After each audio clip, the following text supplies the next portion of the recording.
Dave is the owner of Clark Heating and Cooling. With roots in the beautiful island of Hawaii, Dave and his team bring the spirit of aloha to everything they do, treating every customer like family and every home like their own. Clark Heating and Cooling provides HVAC maintenance, repair and installations, ductwork modification, and comprehensive solutions for optimal airflow and maximum unit efficiency. Can you tell us about your Hawaii roots and what bringing the feeling of aloha means in the heating and cooling business to you and Clark Heating and Cooling? Yes. So growing up in Hawaii, obviously it's an island, it's very small town feel. So I mean growing up there you see the same people, your neighbors, your friends. I mean you see them everywhere. I mean you see them at school, you see them at the grocery store, you go to the beach. So you see the same people over and over. So the culture there really is it's more family oriented. It's the the lifestyle is slowed down, which means, we spend time and talk to each other and we take care of our neighbors and take care of our family. Bringing that aspect to the business side of it as we go into people's homes, it really is trying to slow down and get to know people. It's not just in and out of people's homes and rushing to the next one. It really is really, treat them like family. And we do pretty good at that. But that really is trying to bring the culture, the Hawaii, the spirit of aloha to our business is just slowing down, getting to know our customers and, not treating them like a number is really what we try to do. That also fits in so well with Moon Valley and what Moon Valley is about, knowing your neighbor and you see everyone kind of in the same community and getting to know who you're actually living next to or who your client is. How did you end up in Arizona and what made you decide to start Clark Heating and Cooling here? So, so how I ended up in Phoenix, it wasn't a well thought out plan. Um, as I was going through high school, we had a recruiter that came every year and talked about getting into the trades, getting into air conditioning, refrigeration. So it's it's my senior year, and I was like, what am I gonna do? I just, I wasn't planning to go to college. I did not want to do more schooling.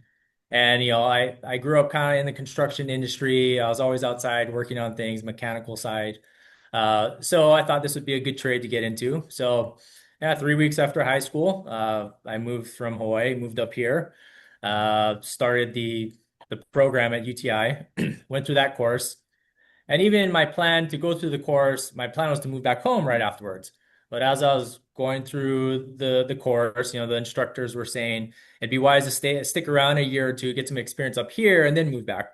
So I decided to do that. I ended up staying. I worked for a few different companies, got a ton of experience. At that point, it was around 2010, 2011 was when I decided to get licensed. And that whole process is pretty rigorous. I found out it's a little bit easier now, but back then it was not an easy process. So a lot of time and energy went into kind of getting licensed. So once I got that in 2011, all the time and energy that goes into that at that point, like, all right, we're kind of committed to staying here in Phoenix. So we've been here, in business since 2011 and don't really have any desire to move or relocate or anything like that. So we have a good community here. We have a lot of customers we want to take care of, so we enjoy it. But that's kind of what brought me to Phoenix and ended up staying and starting the business here.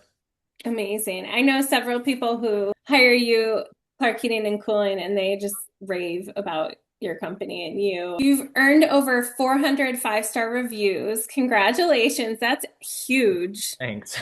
So good. What sets your service apart and keeps your customers so satisfied? It is very difficult to it's difficult just to get, a 1 star review, but to get over 400, it's very hard. Uh so we are in and out of homes probably, almost 1,500 to like 2,000 homes a year. That's, it's a lot of jobs that we go to and we're in people's houses. We're going into people's homes most of the time as we're going in, homeowner's not necessarily happy that we're there. It's usually, it's extreme temperatures. They're usually hot, they're uncomfortable. So trying to go into people's homes and resolve the issue, it's not easy to do. And we have different people. So we don't send the same person to every single job as well. So we have different people in our company. So you're getting a different technician, different installer, throughout the course of the year. So trying to maintain that level of expectation is not easy to do. But yeah, so as far as what we, how do we keep that is we keep our expectations. We want to exceed the expectations of our customers. We want to stay consistent with what we're doing. We are 100% satisfaction guaranteed. Meaning, we want to make sure you're happy with what you're paying for, make sure you're completely clear with what you're paying for. Like there's no hidden fees or costs or, things that we're not doing. Since 2011, I can only recall we've given maybe like two people their money back. It's we try to resolve the issue. One of them was a system we installed and it didn't work out, and we gave their money back. And then we had another couple of units that we installed, and they just weren't performing to what the customer was expecting. And we try to resolve that, and we end up just putting a different unit for them. And we took a loss on that, but we want to make sure our customers are happy. So we do want to make sure our reputation is kept up. So, reputation over revenue really is the thing. So we want to make sure we have happy customers. It's not about trying to make money and just going on to the next. You guys are doing a great job. You have a lot of happy customers here in Thanks. Phoenix. Yes. And what does a typical service call look like with your team from the moment someone calls you to when the job is complete? Yeah. So, I mean, typically, if a customer is calling up, yeah, I mean, ideally, the goal is we want to make it as easy as possible for the homeowner to contact us, whether it's a phone call, text, email, messaging through our online chat. We want to make it as easy as possible. From that process, once they are on the schedule, they get a notification that they are scheduled. They'll get a notification when the technician is en route. Technician shows up, and at that point, they'll kind of ask some questions as well, trying to figure out, what's going on with the system. Technician will go through, diagnose, present, what issues we have, give them a price up front for what repairs are needed, go and do the repairs. If there's anything additional, they'll bring that to the homeowner's attention. From there, they'll kind of clean up, get everything tested, and then close out from the customer, ask for a review to make sure we're, doing what we're supposed to. And then typically a few days later, we'll have the office follow up just with another call to see how the service went. So that's kind of typically what to expect on like a service call. So Excellent. Arizona heat is no joke. What are the most common HVAC issues you see here, and what can homeowners do, if anything, to prevent them? yeah, as far the heat is pretty extreme. There's certain components where the heat will take out. So we have capacitors, which is a normal wear and tear part, and that is all due to the extreme heat. Uh, Mm. those components we can check. We'll check it one day, and the next day they go out. I mean, we have no control over that, and that's probably the most common component that is really that's what the heat affects instantly. As far, yeah, again, what can we do to prevent that? There's not too much we can do for that specific component. As far as the homeowners, what can they do to try and prevent any issues with the AC unit? The biggest thing is filters. Again, that's probably the most crucial. If they can stay on top of the filter changes, that will help their system run longer, a little bit more efficient. So that's probably the one thing the homeowners can do. I wouldn't recommend homeowners to start digging into the AC units and pulling panels off. I mean, it is dangerous. It's high voltage. You do have to be careful. Mhm. Dealing with high voltage, a lot of sharp edges, pipes that can get to 250 degrees. So if you touch the wrong pipe, you're going to get burned. So I know there's some DIYers out there. We have customers asking, "Oh, what about that? Or can I do this? Or can I do that?" And we give full discretion. Like you got to be careful what you're doing. We've had some where they done repairs and they ended up making the system worse, and we had to come back and there's a much bigger repair that was needed. So you just got to be careful. So here's what Mhm. I'd say with air filters. I would recommend that homeowners change out their filter way more frequently. In the summertime, I'd say replace your filter monthly. If you keep your same filter in 3 months, June, July, August, that's when your AC is running the most. You'll actually spend more money on electricity costs because you're trying to extend your 60, 90-day filter than if you're to replace your filter once a month, because having a clean filter means you get better airflow, better comfort. So that's one thing homeowners can do. Another thing, if the AC unit's on the ground, you can take a garden hose and just rinse down the outdoor coils, keep off the dust, the debris. That helps performance as well. And that's something simple that homeowners can do. If you do that regularly, that's not going to hurt the system. Uh, Keeping your out if your AC unit's outside on the ground, keeping it free of debris, so don't have like a whole bush or a hedge or Mm. shrubs growing into it. That's not going to help it.